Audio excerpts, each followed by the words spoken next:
Hello friends, कैसे हो आप लोग। हेल्प कॉम्पिटिटिव क्लासेस में आप सभी का स्वागत है। तो दोस्तों, ये पॉलिटिकल साइंस का क्लास नंबर हम लोग का आज कितना है तो 4 है। कितना क्लास है तो 4। 3 क्लास हम लोग इसका देख चुके हैं, आज 4 है। तो इसमें हम लोग चर्चा करने वाले हैं स्टार्टिंग में किसके बारे में, तो लोकतंत्र। राजनीतिक विज्ञान में लोकतंत्र को भी हम लोग पढ़ते हैं। तो लोकतंत्र आखिर है क्या।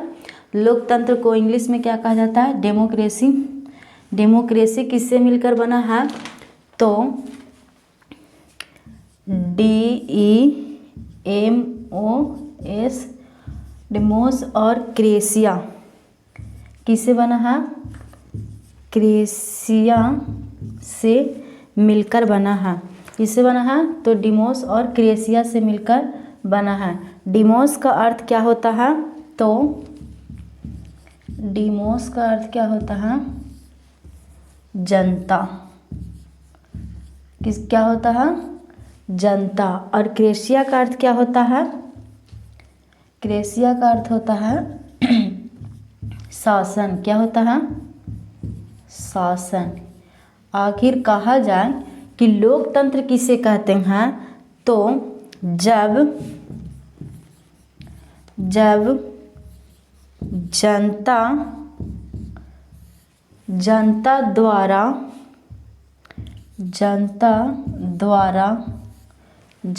द्वारा शासन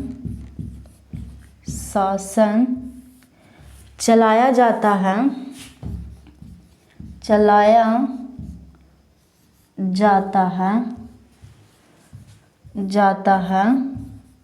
उसे क्या कहा जाता है तो लोकतंत्र।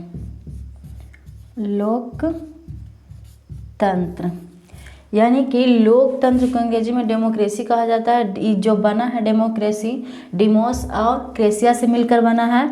डिमोस का अर्थ होता है जनता और क्रेसिया का अर्थ क्या होता है, शासन। कहने का मतलब है कि लोकतंत्र जब जनता द्वारा शासन चलाया जाता है उसी को क्या कहा जाता है, लोकतंत्र।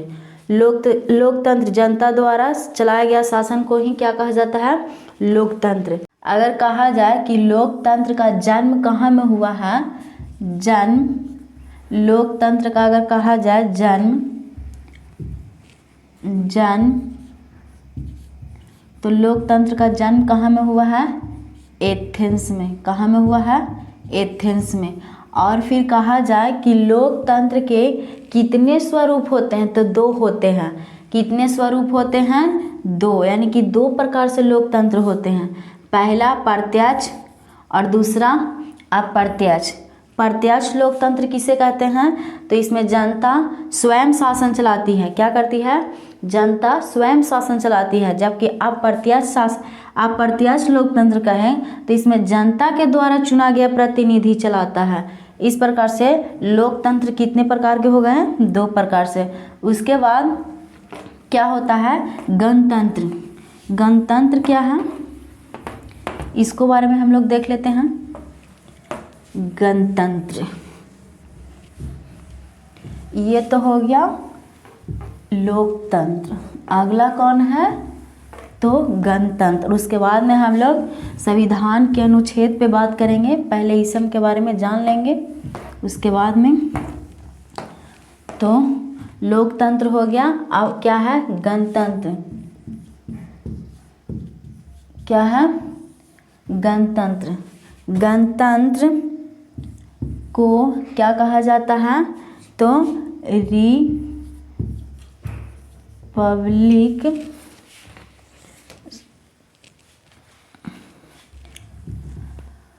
गणतंत्र को क्या कहा जाता है, Republic day. REPUBLIC, Republic day. गणतंत्र किसको कहा जाता है तो गणतंत्र यह अप्रत्यक्ष लोकतंत्र जैसा है। गणतंत्र जनता के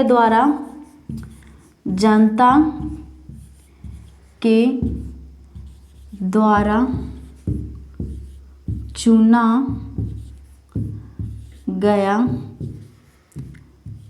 प्रतिनिधि प्रतिनिधि, जनता के द्वारा चुना गया प्रतिनिधि शासन चलाते हैं। जनता के प्रतिनिधि शासन चलाते हैं। गणतंत्र यानी कि जनता के द्वारा चुना गया प्रतिनिधि इसमें शासन चलाते हैं। अगर कहा जाए गणतंत्र का जन्म कहाँ में हुआ, तो गणतंत्र का जन्म अगर कहा जाए कि कहाँ में हुआ, तो वैशाली में, बिहार के वैशाली में। कहाँ में हुआ? बिहार के गणतंत्र का अगर जन्म कहा जाए तो कहाँ में हुआ?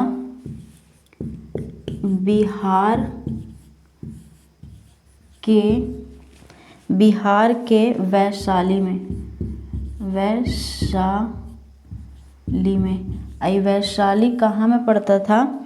तो लिच्छवी।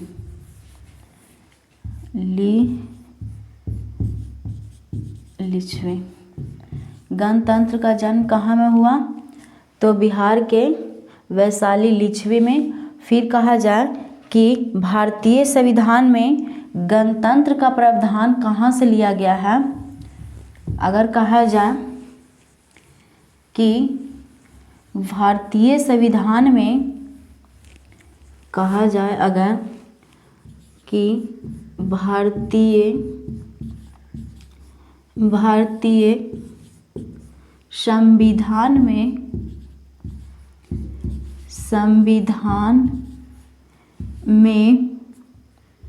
संविधान में गणतंत्र का प्रावधान कहाँ है? तो फ्रांस से लिया गया। कहाँ से? फ्रांस से। गणतंत्र का प्रावधान भारतीय संविधान में कहाँ से लिया गया है? तो फ्रांस से। उसके बाद में कहा जाए कि गणतंत्र दिवस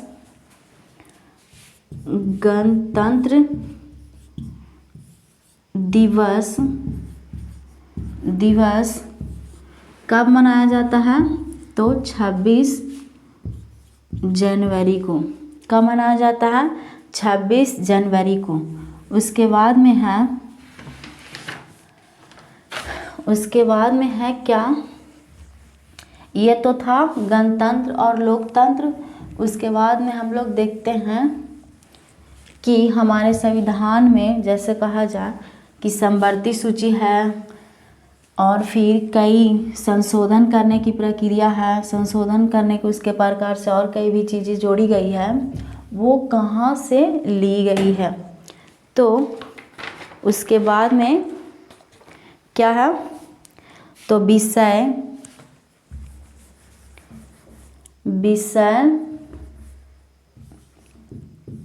उसके बाद में है विषय और फिर क्या है? तो देश। क्या कहें? विषय और देश। जैसे कहा जाए कि हमारे संविधान में समवर्ती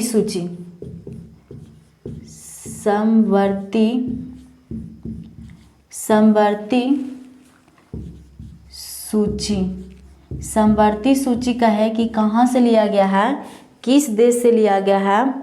तो आंसर है क्या? ऑस्ट्रेलिया।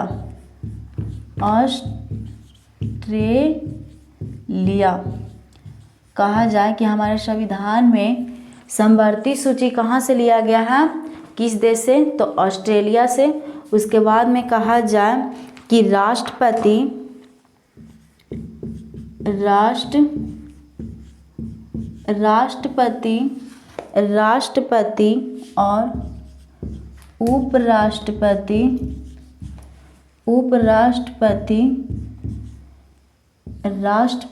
और उपराष्ट्रपति की प्रक्रिया कहाँ से ली गई है हमारे संविधान में?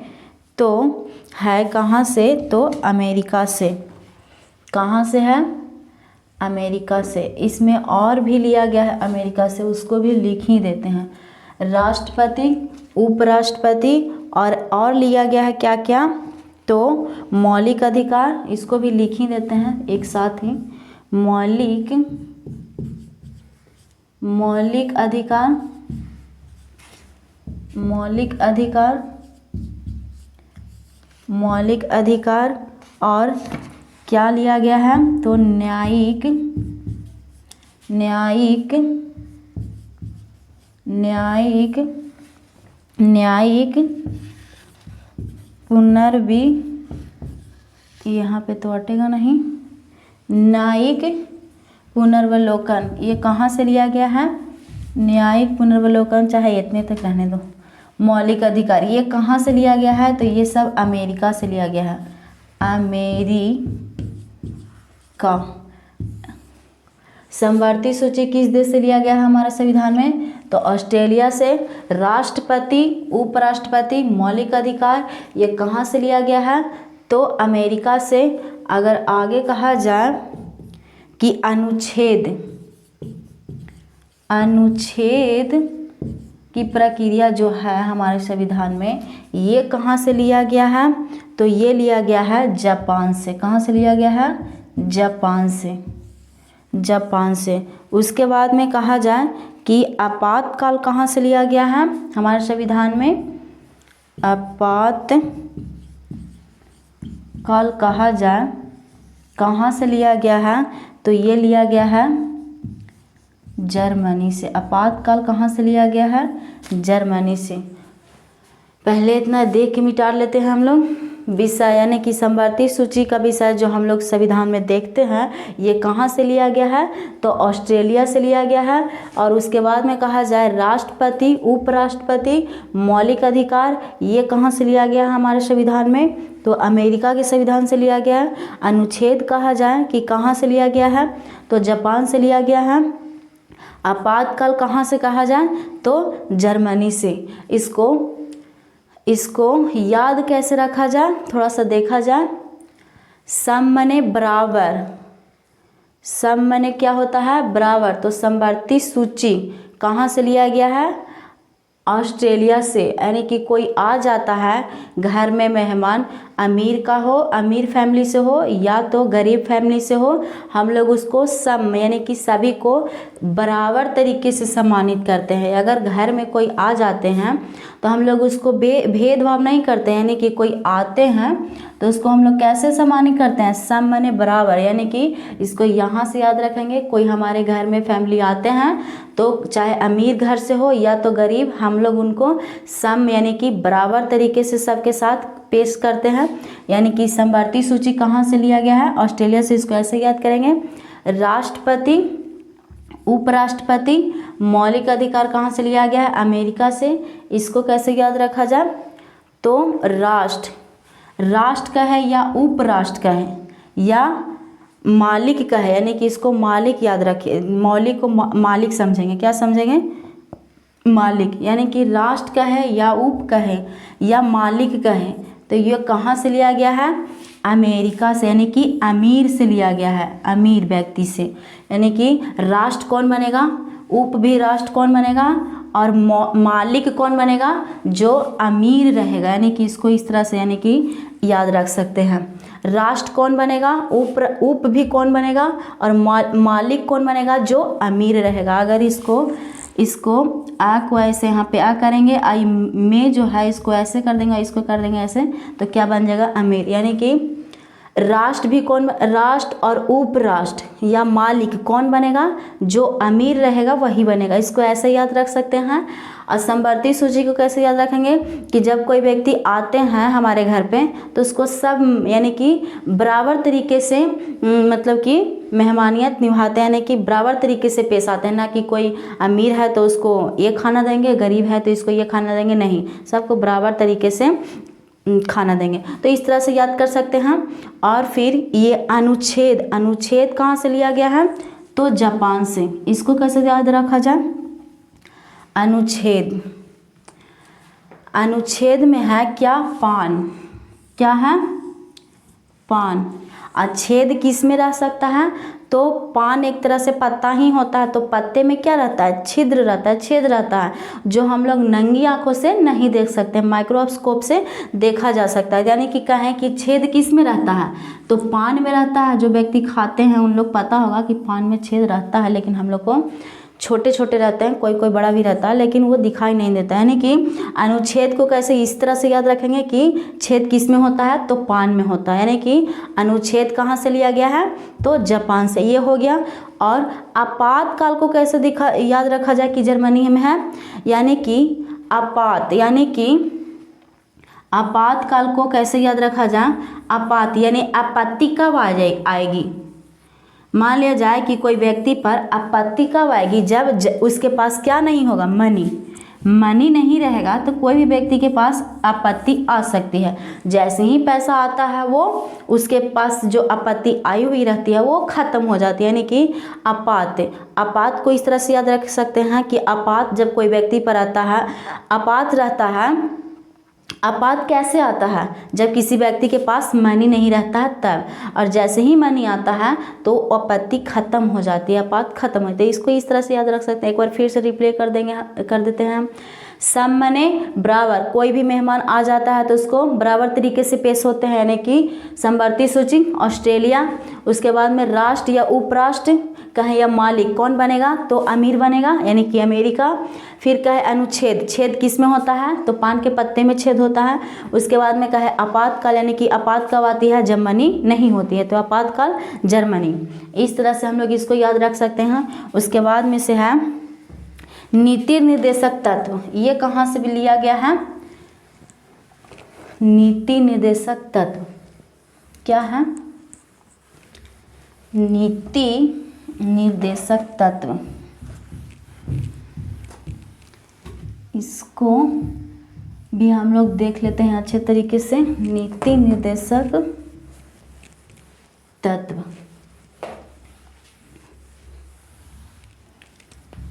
नीति, अगला क्या है, नीति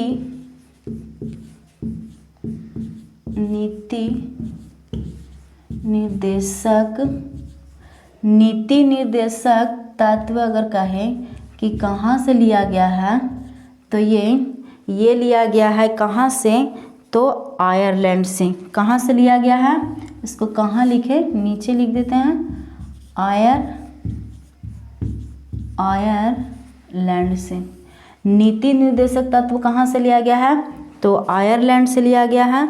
उसके में कहे बाद कि मौलिक कर्तव्य, क्या कहा जाए, मौलिक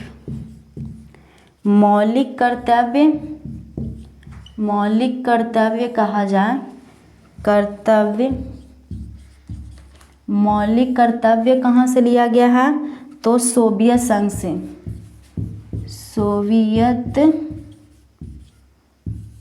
संघ से, या तो कह सकते हैं रूस से। उसके बाद में कहा जाए क्या कि संसदीय शासन व्यवस्था कहाँ से लिया गया है, तो इंग्लैंड से।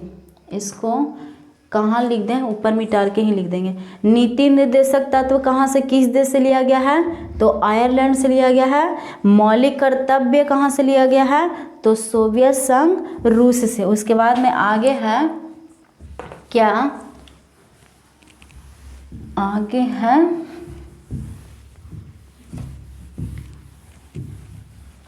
आगे देखते हैं आगे क्या है, तो संसदीय शासन व्यवस्था कहाँ से लिया गया है,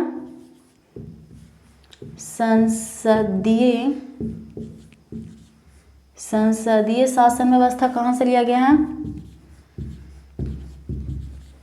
संसदीय शासन व्यवस्था अगर कहा जाए कि कहाँ से लिया गया है, तो इंग्लैंड से। कहाँ से, इंग्लैंड से। संसदीय शासन व्यवस्था कहाँ से लिया गया है, तो इंग्लैंड से। उसके बाद में कहा जाए क्या, केंद्र, क्या कहा जाए, केंद्र और राज्य का संबंध कहें कि कहाँ से लिया गया है, तो ये लिया गया है कनाडा से। कहाँ से लिया गया है, कनाडा से।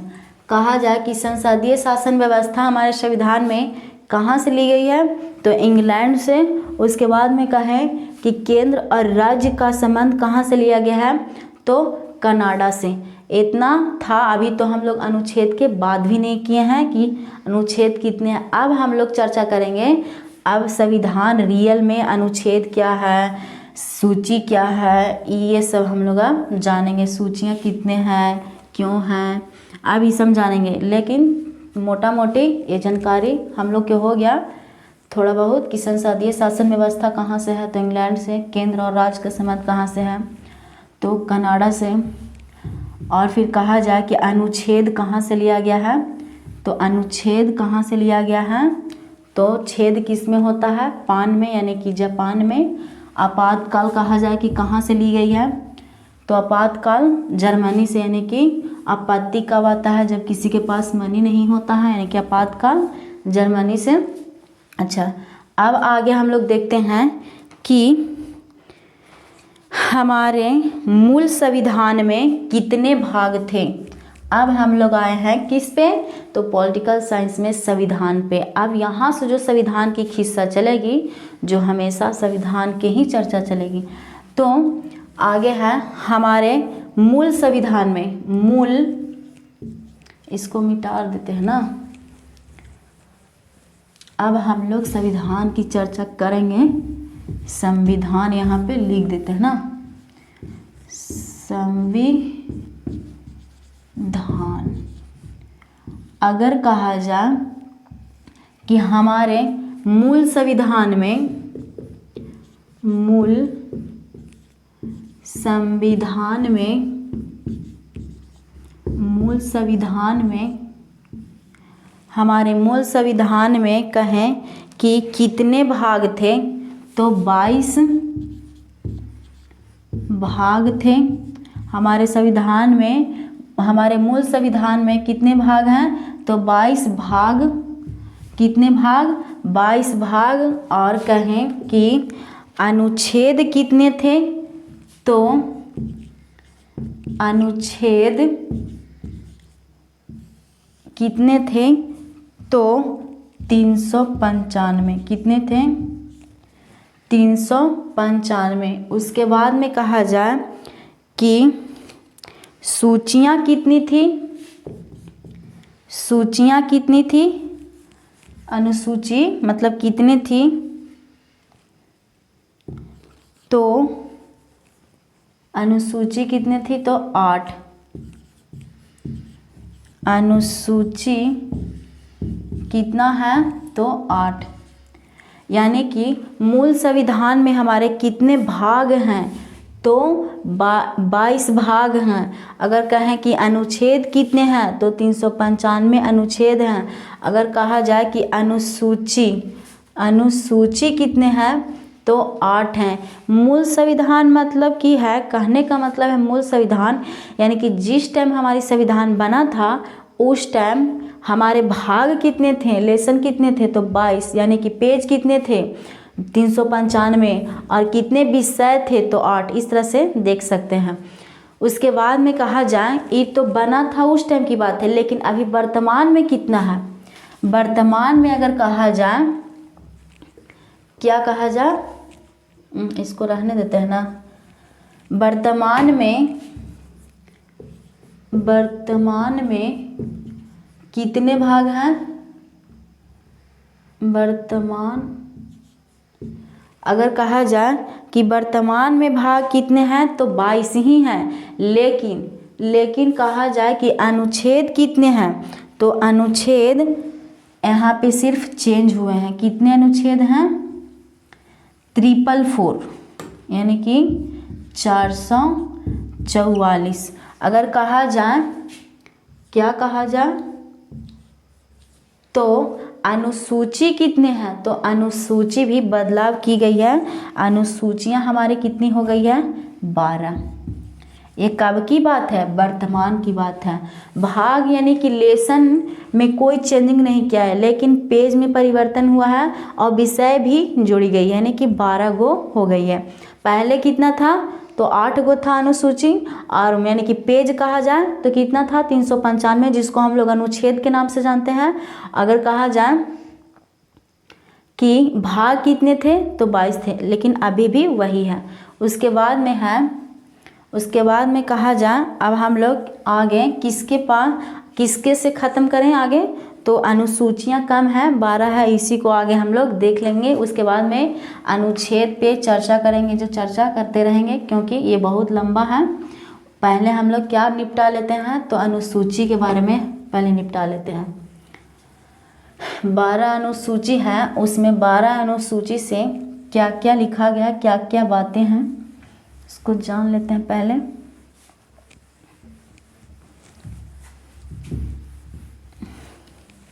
अनुसूची, यहाँ पे एक तरफ हम लोग लिख देते हैं क्या, तो मूल अनुसूची, मूल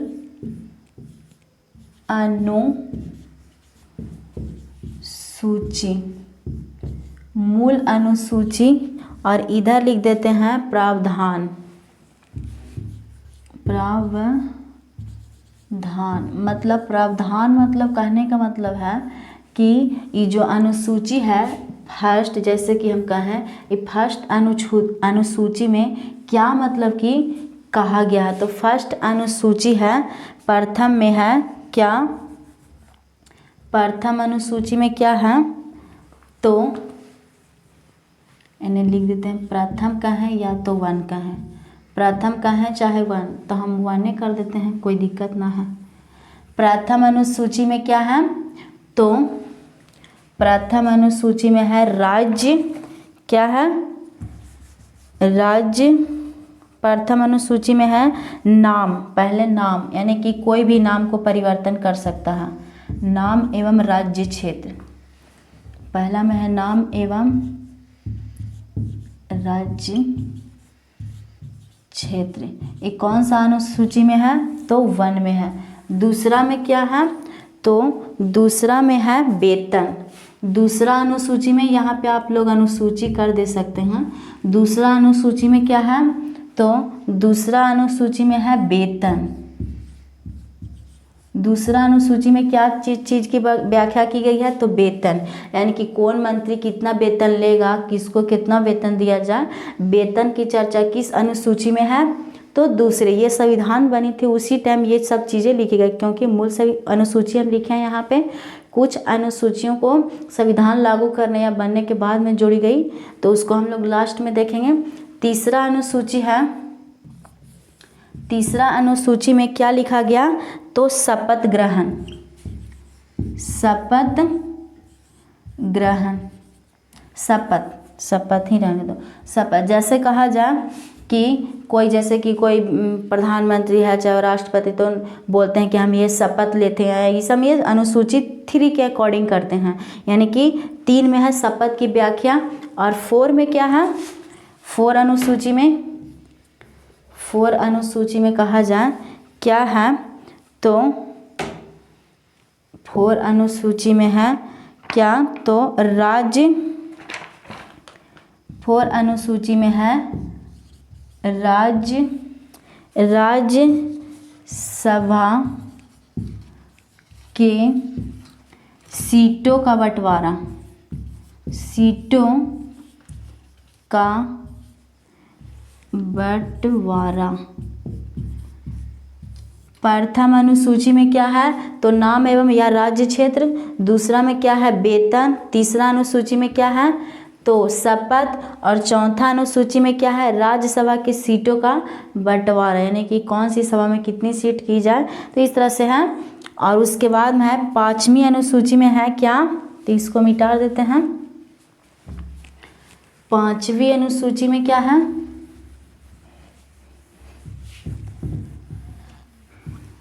5वीं अनुसूची में क्या है,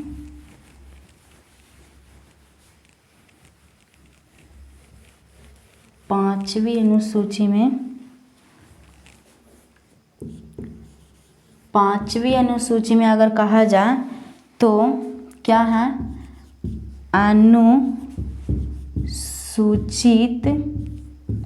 अनुसूचित जाति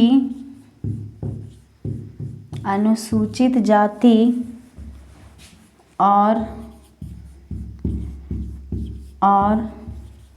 जनजाति, क्या है, जनजाति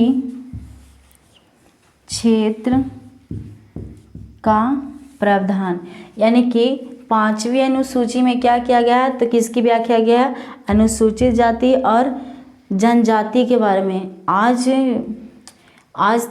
हम लोग इतना ही पे एंडिंग करते हैं, काहे कि क्लास बहुत लंबी हो जाएगी, इसीलिए आज तक इतना ही तक। और कल भी आपसे क्वेश्चन पूछे थे, आज भी आप लोग से क्वेश्चन है कि हमारे संविधान का जन्मदाता किनको माना जाता है। अगर कल की वीडियो आप लोग देखे होंगे तो इसका आंसर ज़रूर बताएंगे। तो आप लोग कमेंट करके बताइएगा कि संविधान के जन्मदाता किनको माना जाता है। तो थैंक यू, धन्यवाद। बस इतना ही आज के लिए।